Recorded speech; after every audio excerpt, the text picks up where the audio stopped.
It's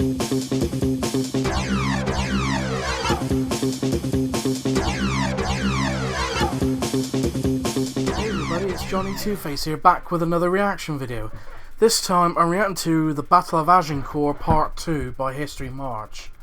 So, if you haven't seen my reaction to Part 1 of this video, which is talking about the Battle of Harfleur, which I wasn't really clued up about, because I think all I heard was there was a debacle at Harfleur that cost the lives of 3,000 Englishmen, so I wasn't completely clued up about that. And the actual battle itself, from what I remember learning, was that the English won not just because of the English and Welsh longbows, but that French knights had to charge up a muddy hill through a dense forest, and that the English army at the time was exhausted, starving, and partly demoralized. So this will be part 2. So the disclaimer for who don't already know, that when it comes to my reaction to historical videos, if I don't react or have much input, it's because I'm trying to take in some knowledge. So the link to the original video will be in the description down below. Please go subscribe to History March and check out their historical content, because I found out about them when they did a collab with Epic History TV for their Napoleonic War series. So they're just as good as Epic History TV, which a lot of people said, and I agree, that History March and Epic History TV are what the History Channel used to be. So anyway, I rambled on too long, so let's not waste more time. Let's get into this and see what happens. Hey guys, if you missed part 1 of this mini-series, you can find it here.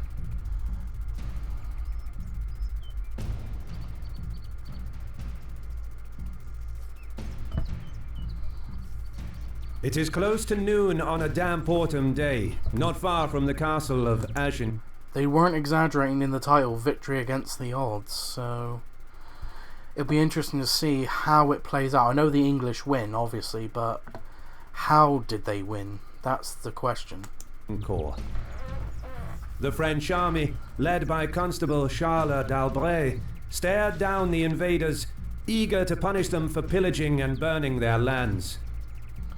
The English, led by King Henry V, were outnumbered. Which, for those who don't know how the 100 Years' War started, is because of, I remember hearing it's because of lands that used to belong to English nobles. Lands in France that once belonged to English nobles, but were then taken from... I don't know if it was taken back or confiscated. I don't know what would be the term you would prefer to use, from the French monarchy, even though at the time France was facing I think you would put it facing a war on two fronts. It's the English and England and Burgundy. So you could, I think it's safe to assume France was fighting a war on two fronts. So anyway, let's get back to the video. Hungry and sick. Many of them anticipated that on this day they would die. Wow. Then, as one, they knelt in prayer. Every man kissed the ground and took a piece of dirt to chew in his mouth. Okay, that's different. When they rose to their feet, the English were ready to sell their lives dearly, to triumph or die. Dedication. But before that... Oh, is this a sponsor? Yes, you do need a password Please go manager. check out their sponsors. Whether you're on mobile or desktop.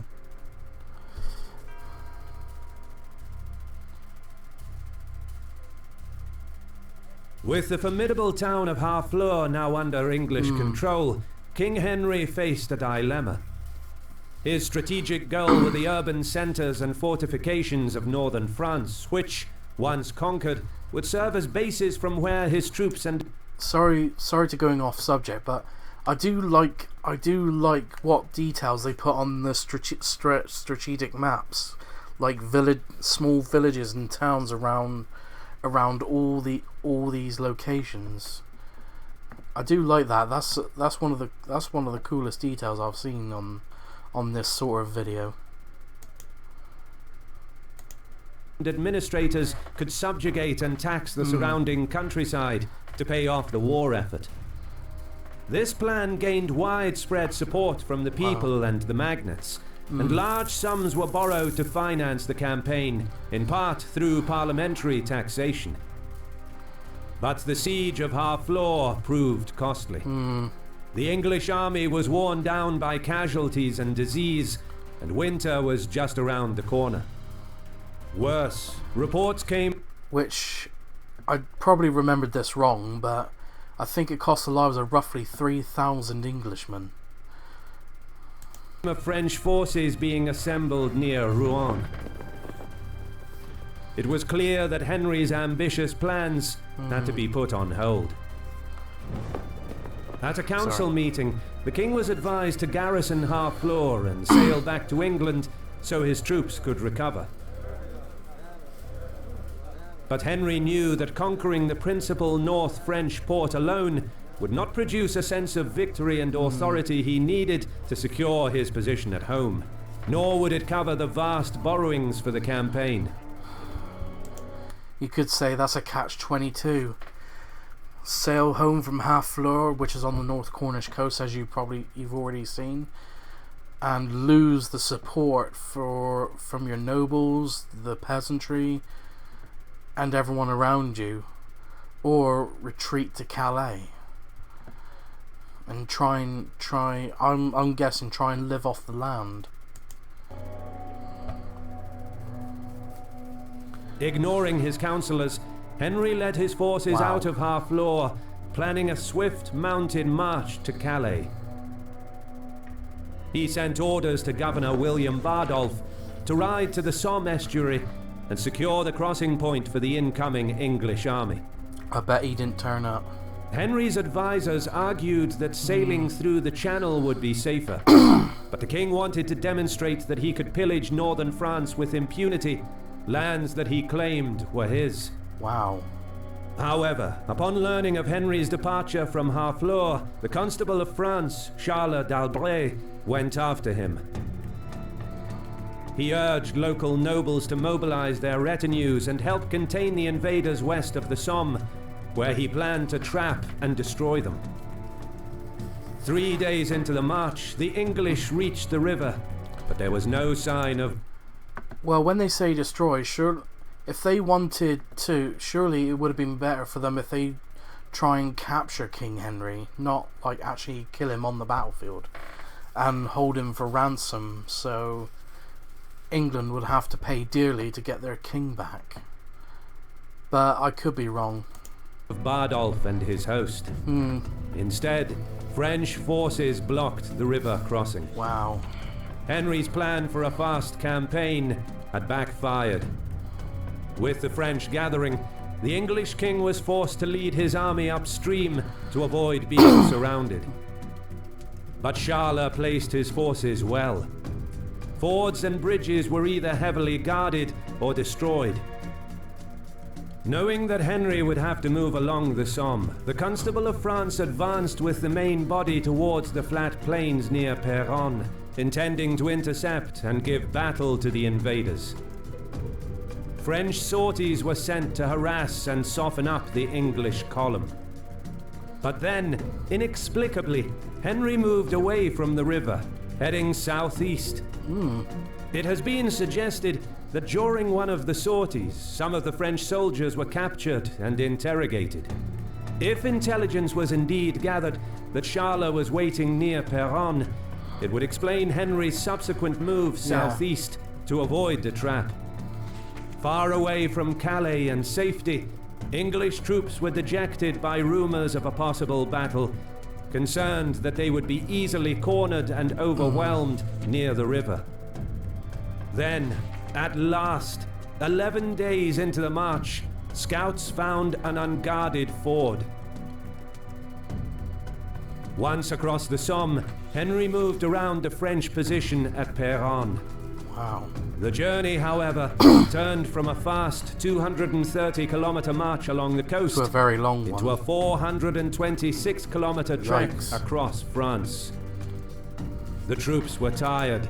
To think this is during, people got to remember, this is during the medieval times. If you don't already know that, you try and march all that way in armor, even though most of the English soldiers didn't have as much armor as the French knights and man-at-arms, but just to march that distance in any armor is one hell of a impressive and exhausting feat. And the troops are also starving, demoralized, and trying to get back home. Hungry and sick. And just when he thought that he had evaded the enemy, French heralds brought an ominous letter. Wow. In it, Charles informed Henry that they would do battle before he reached Calais. The king promptly force-marched his army northwest, cutting straight towards Calais in the hope of outrunning the French. But then, scouts rode back at speed with alarming news. Wow. Having learned that the English forded the Somme, the Constable of France departed from Péronne on the same day, successfully overtaking Henry, and was now blocking his line of march near the castle of Agincourt. The English were cut off from Calais.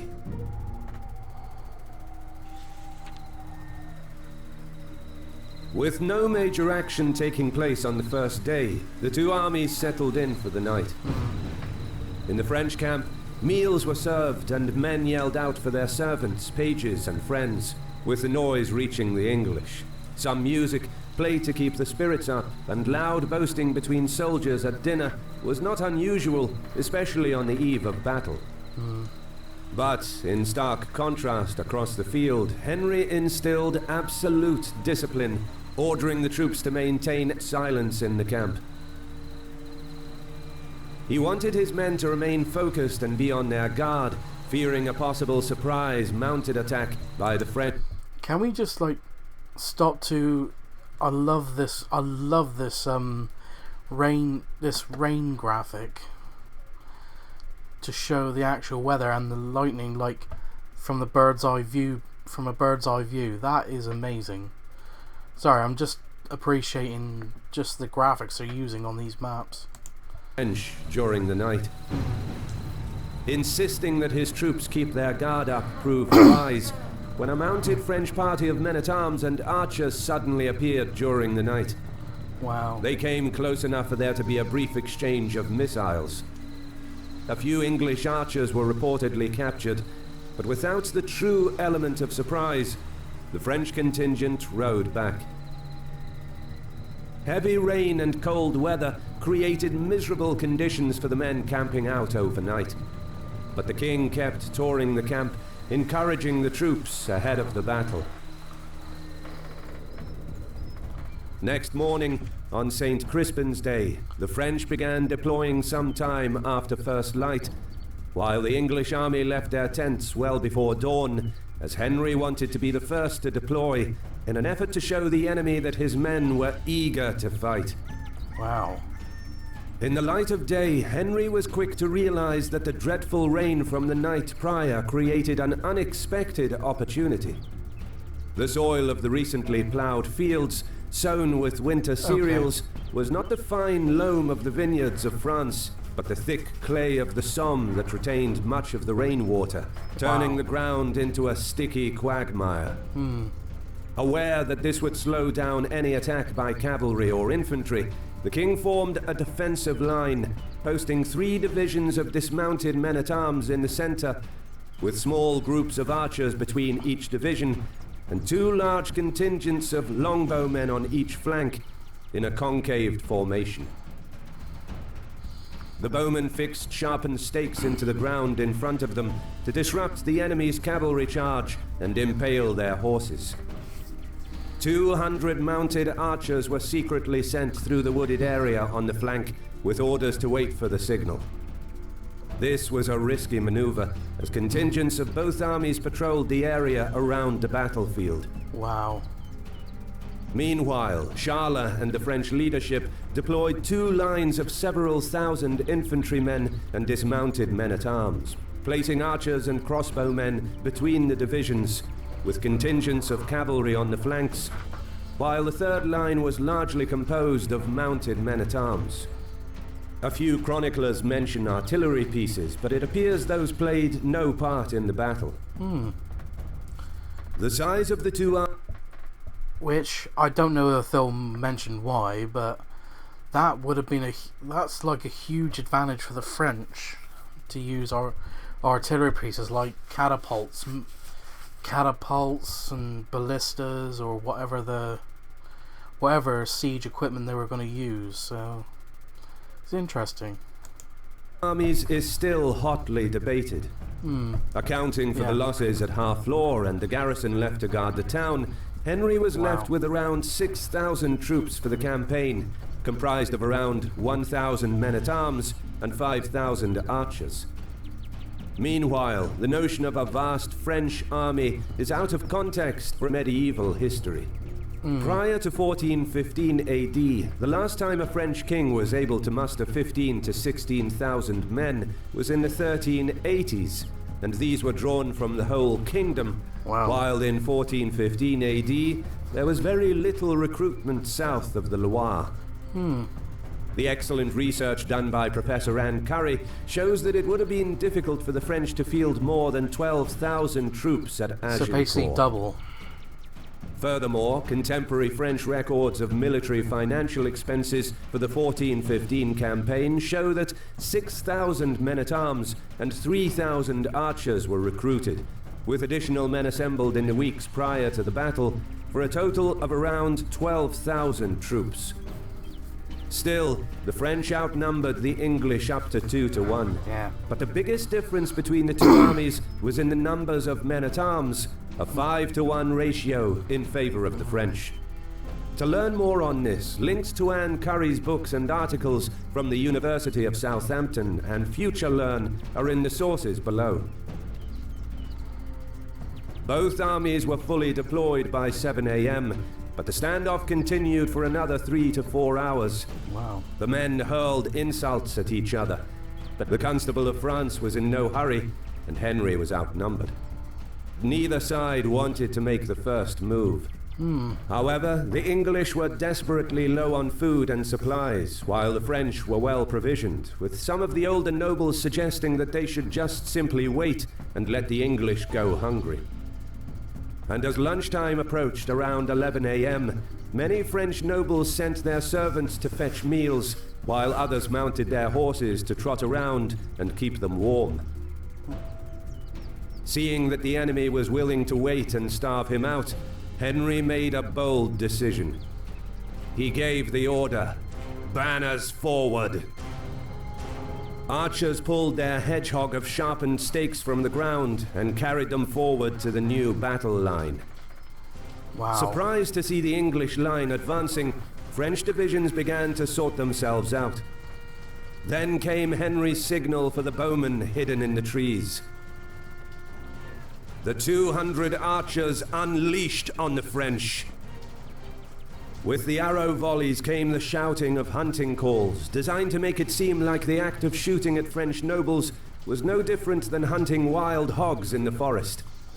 This was a deep insult for the French nobility, who didn't even recognize the existence of the low-born English archers. Enraged, the French were goaded into advancing forward.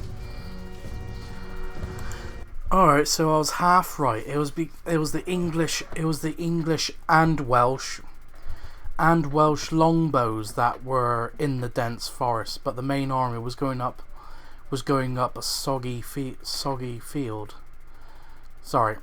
muddy field. Anyway, so yeah, so that's why the knights couldn't really get at the longbows before they were shot. Just when it seemed that the two armies were charging towards each other, Henry ordered the men to stop once they reached the extreme longbow range, and the archers quickly went about replanting the sharp wooden stakes in front of the line. French mounted knights on either flank rode ahead of the main line, tasked with breaking the large contingents of English archers to allow the dismounted, heavily armored men-at-arms to close in. However, the ploughed, muddy fields slowed them down, and they soon rode into a virtual storm of arrows. English and Welsh archers in Henry's army carried more powerful bows than those used by their forefathers, and the armor-piercing arrowheads made the weapon much deadlier than its predecessor. The arrow volleys cut down many of the knights. Wounded and frightened horses threw their riders and galloped from the fray in panic back towards the main French line, with some crashing into the incoming infantry, trampling over the men-at-arms and breaking their cohesion. Because horses have got more common sense than their riders. Soon enough, the cavalry charge faltered. Most of the survivors fled back, stumbling past their comrades in terror, while a few brave men rejoined the attack. The 1st French Division slogged their way forward through the mud under a constant barrage. Younger, more hot-headed nobles predicted that the English would be struck with fear by the approach of so many knights and men-at-arms. That they were not was the result of the damage that their arrows had caused. By the time the French reached the enemy, they were close to exhaustion, some wounded by arrows. Still, the sheer weight of their numbers pushed the English back, but at a heavy price. Many French men-at-arms shortened their lances in anticipation of quickly closing in on the English. Shorter weapons would have given them an advantage in close quarters, but now the English had a longer reach, jabbing at the less protected legs and groin of the advancing French. Those more... Sorry, any shots to the groin that just... Oh, I felt a disturbance in the force. Wounded fell, and others piled up on top of them. Many still alive, who simply fell in the crush. The 2nd French Division straggled into the fight, but this only made matters worse. Pressing the 1st Division from the back failed to add any momentum to the attack and only caused more confusion in the ranks. With the English line stretched thin, archers dropped their bows and joined the melee, pulling out their swords, axes, hammers and daggers to add to the defense of the line. Being more lightly armored, the bowmen maneuvered their way in the mud much easier, cutting straight into the enemy formation. With no reserves to speak of, King... Well, yeah, because if a small group of archers can grab a heavily armored soldier and pin him down, they can quickly get their daggers and stab at the gaps in the armor, but they'll mostly likely aim for the eyes, or the armpit, or the neck, if it's exposed. Henry himself took part in the fighting, as the mauling of the French men-at-arms continued, with many captured for ransom after the encounter. Within 2 hours, both sides ran out of steam, and the battle was decided. Those French who survived staggered back towards the uncommitted 3rd French Division, now uncertain if they should join the fighting. As the English were catching their breath, a local French lord appeared behind the English line, leading a group of knights and a mob of peasants. Perhaps their plan was to attack Henry's rear, but they soon descended on the English camp, capturing the king's beddings and one of his spare crowns. Unsure if the French would regroup and he would become trapped between 2 enemy contingents, Henry ordered the slaughter of prisoners to prevent them from joining a possible 3rd French attack. As the systematic killing of prisoners unfolded, Henry sent a herald to the 3rd French Division, ordering them off the battlefield. The 3rd French line withdrew from the field soon after. On the English side, casualties are thought to have been no greater than 600. Earl of Suffolk died, as did the Duke of York, trampled to death in the mud. Henry himself defended his badly wounded brother, the Duke of Gloucester, in the heat of battle. Meanwhile, on the French side, 5 grave pits were dug, each filled with between 1,000 and 1,200 dead. Around 5,000 Talk about a morale killer. Constable Labray even died in this battle. Wow. Duke of Alençon. I am not going to try and pronounce that. Duke of Orleans. Duke of Bourbon. Charles of Artois, Count of Eu. Count of Vendôme. Count of Richmond. That must have been, for morality reasons, that must have been a huge morale. Oh no, they're sorry, I'm being an absolute boxhead. That's captives. Wow. I did hear something about sorry, that was my fault, I didn't read that properly. Yeah, so they would have fetched a good price. Because I know, from what I remember learning, Orleans is quite... Is it a big city? Is Orleans a big city? Because I'm not entirely sure. But those top 3 killed in battle, that... Oh, he died in captivity for... But the Constable of France, that must have really hammered to the... Sorry, I can't talk properly. That must have been the morale blow that really must have really put a downer on the French army. But double the casualties. Wow. Only 600 English casualties to 5,000. Wow. That's the importance of strategy for you. Perished, though this number may have been higher. The Constable of France died in the fighting. So did the Duke of Alençon, as well as Boucicaut, along with many prominent knights and nobles. This most incredible of triumphs had put the Kingdom of France on its knees. Wow.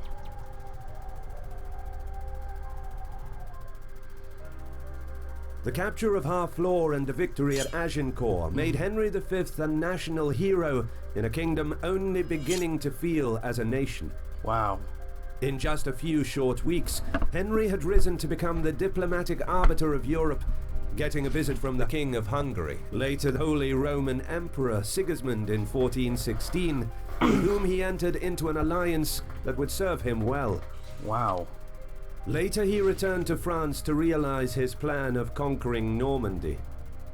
Rouen, the capital of northern France, surrendered in 1419. Later that same year, the murder of Duke John the Fearless secured him a Burgundian alliance. Wow. These successes forced the French to agree to terms outlined in the Treaty of Troyes in 1420. Recognizing Henry as the heir to the French throne and regent of France. Catherine, King Charles' daughter, was married to him. Still a young king, he was now at the height of his power. But these triumphs would not last, as his health deteriorated during the sieges of Moulins and Meaux. Aged only 36, he died at the Chateau of Vincennes in 1422, likely of dysentery. Credit goes to our awesome... The old saying, war is not gentle with a man with a person's health. Patrons who make videos like this one possible. Consider joining them to support our work. You can also support us by subscribing to our channel and clicking the bell button to get notified when our new videos are released. And as always, thank you for watching.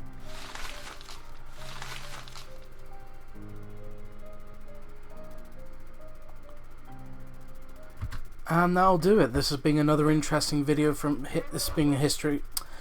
another interesting video from History Marsh, and wow, so yeah, it was the longbowmen in the woods that the French knights couldn't get at. So